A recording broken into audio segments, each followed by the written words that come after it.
Hey, this is same OG. It's been a long time since I've done one of those videos. I'm a little rusty. I don't even remember how the damn app work. So yeah, let's do this. I did a video with Swamper, a conversation with Swamper live on YouTube, like I think 2 weeks ago, about railroading, prepping, and all that. And I think I was not clear enough in the video on really important nuances that needs to be addressed here, because some people in the comment section ask me about show a video, show us how you do it. And a lot of people keep on talking about, you know, the fact that if you don't prep, the game's gonna feel either artificial, cheap, forced somehow, because you just, with stuff that comes out of your head, you drop like empty NPCs and empty or futile consequences, and you know, because there's so much you can do with improv.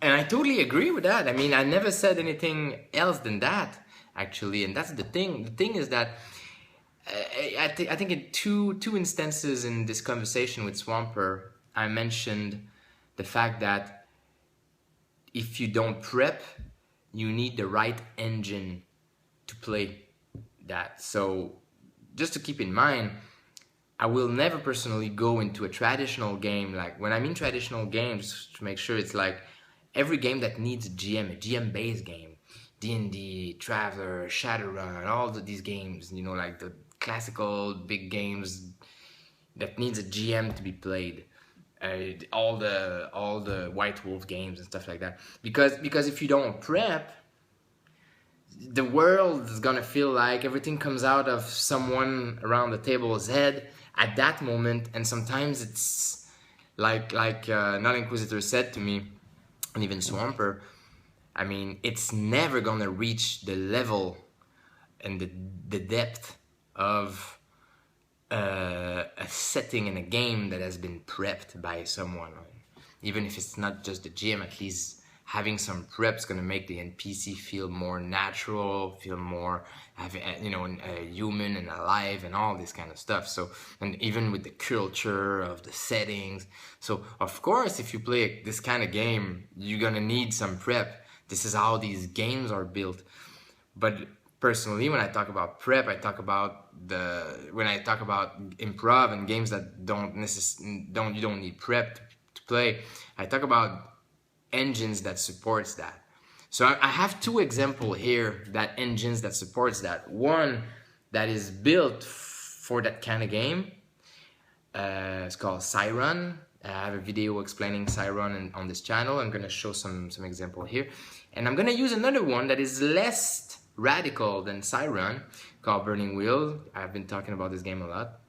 So basically, these two games does it differently. Burning Wheel is designed to be played with a GM, but some people do it, you know, a little bit more freeform, like I do, like my group do, and like we do, and some people do sometime. But even in the rules, there's some little instances where they talk about how you can do it, basically. So I'm gonna explain that, give these two examples just to show how it goes a little bit.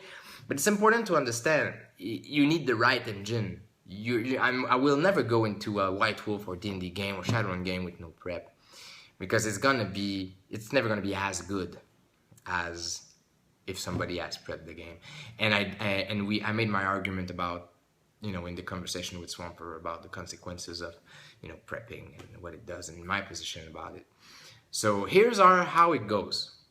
So I cannot switch the camera because it stopped the recording. So I'm gonna start with Siren. So in my Siren video, where I explain how it goes, there's a really nice mechanic, and I think it found its roots in Apocalypse World as well, and you can find this in other games as well. And it's these indie games where the designers, they create a structure, a narrative structure around the die rolls. So so that's what I was saying in the conversation with Swamper, is that the die rolls dictate the narration. So depending on the results, it's going to determine who narrates and who doesn't narrate, or who starts the narration and who finishes it. And it's really important. It's really down to the rules and the design of the game. Sometimes it's the player that starts the narration and the GM that finishes it. Sometimes the GM doesn't say shit, it's just the player. Sometimes it's just the GM, and sometimes the GM starts the narration and the player finishes. This is for Siren. And some other games, I think, have took that structure of play and they apply it. So I'm gonna try to do it like that. I don't know if it's okay. I think it's gonna work a little bit. So if you look here, you see in Siren you roll the dices and this is the categories of the game. I'm not gonna go over the rules, but you drop your dice pool and then you select, I want a 5 here, I want a 1 here, I want a 6 here, I want a 4 here, I want a 4 here, and then by doing so, you follow the structure here. So for example, I don't see well how I can do it, but do you see it's GM has first say, player has first say. Player has first say, other players have first say, GM has first say. And so basically that's how Siren goes, is that you roll the dice, you apply the number in the categories, and the game tells you who narrates and who's not. You cannot come prepared whatsoever in a game like this, because the game is telling you what's gonna happen. The dice roll are telling you what's gonna happen by the use of categories and structuring the scene with who's telling stuff first and who finishes it and who speaks and who doesn't speak. Even if there's a GM in this game, it's not a GM-less game. There is a GM in this game, but you cannot prep, because the game tells you how it starts. It starts from a crashes of something, and all the people are running away from, what happened. This is how you play that game. So it has nothing to do with a traditional game. It has nothing to do with this kind. So that's how it's done. You come to the table, you choose the categories before you roll the dice. You roll your dice. You say what you want to do. I want to do X, Y, Z. I want to climb a wall. I want to, talk to this guy. I want to charm her or him. And then you roll the dice and you apply the number to the categories. And everybody around the table has either first say, nothing to say, everything to say, or finishing the narration and stuff like that. So strictly improv game from the moment all the time, but you have categories to help you improv something good. But these games, you play 1 to 2 or 3 sessions max. Sometimes you play in 3 hours and that's it. Now, this is a really specific kind of game. It's like a party game almost, where you just do that kind of adventure, in that time structure. Now, in Burning Wheel, which is designed for long campaign, epic fantasy, Tolkien-esque campaign, you can play forever, and the character development is super long and stuff. There is something similar in Burning Wheel. The fact that now, this one is controversial, because you have people who say, you need a GM that preps in Burning Wheel and stuff like that. Of course, you can play that way, but you can strip it down to another way of doing it. Is the fact that the intention-based mechanic. When the player have their beliefs and their goals and stuff on their sheet, and then you have specific kind of skills in Burning Wheel called the wises. I'm a forest wise, I am nature wise, I am book wise, I am city wise, or dwarf wise, whatever. You create your own wise as a character. It's accepted by the group, and with the wises, the player creates the lore. So he says, for example, I have dwarven wise. I want to say that in the dwarven, my intention is to show that in the dwarven culture, dwarven grow their beard for fame. And the longest the beard is, the more fame he has in the dwarven community. So the GM is going to give an obstacle for that, according to the book. Sometimes you have, you know, obstacles written in the book already for the level of difficulty of the player's intention. And then the player roll the die. Now, here how it goes. It's similar to Siren, similar to other game as well, is that if the player fails his roll, the GM narrates, and if the player achieves his goal, reach the obstacle, the player narrates. So the player's intention goes. And there's all kinds of skills in the book, in Burning Wheel, in the system, that allows the player to create the lore like that, and to structure the world. You know, architecture. You know, there's an architect skill that allows you to say how the dungeon works, kind of thing, how this building works. So if you say your intention. My intention is to show that these stairs are a device that allows you to, you know, go in another direction in, you know, whatever obstacle in the book. You roll the dice, and if you got it, the player tells you how it goes.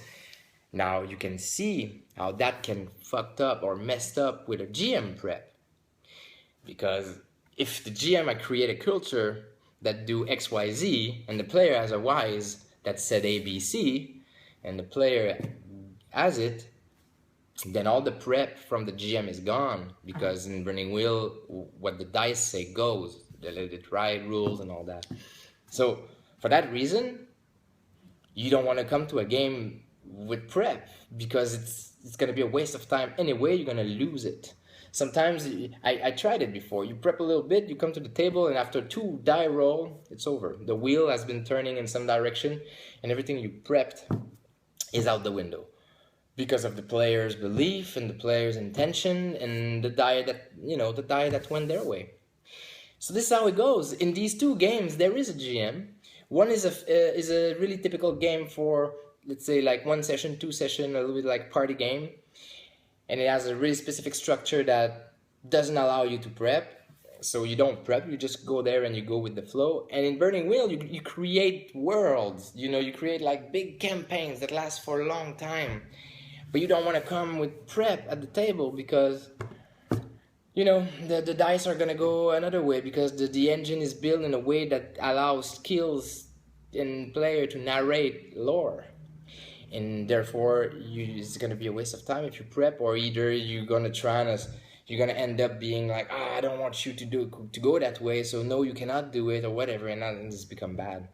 So this is how it goes. You need game that allows you to do it. So a traditional game usually doesn't. So you need a GM, someone who's going to tell the story, and you need, and in these games, you let the die roll, and you let the game to tell the story. Everybody around the table has something to say at some point, depending on the rules.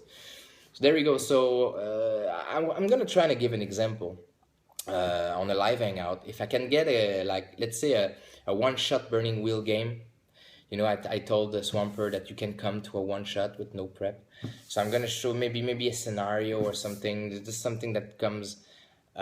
you go to the table with like a starting situation, but nothing else prepped. So you have the starting situation, of course, because you need the beginning of something, but nothing else is prepped. You just have that sentence that say you are here and you're doing this, and then boom, the game just go by the die roll.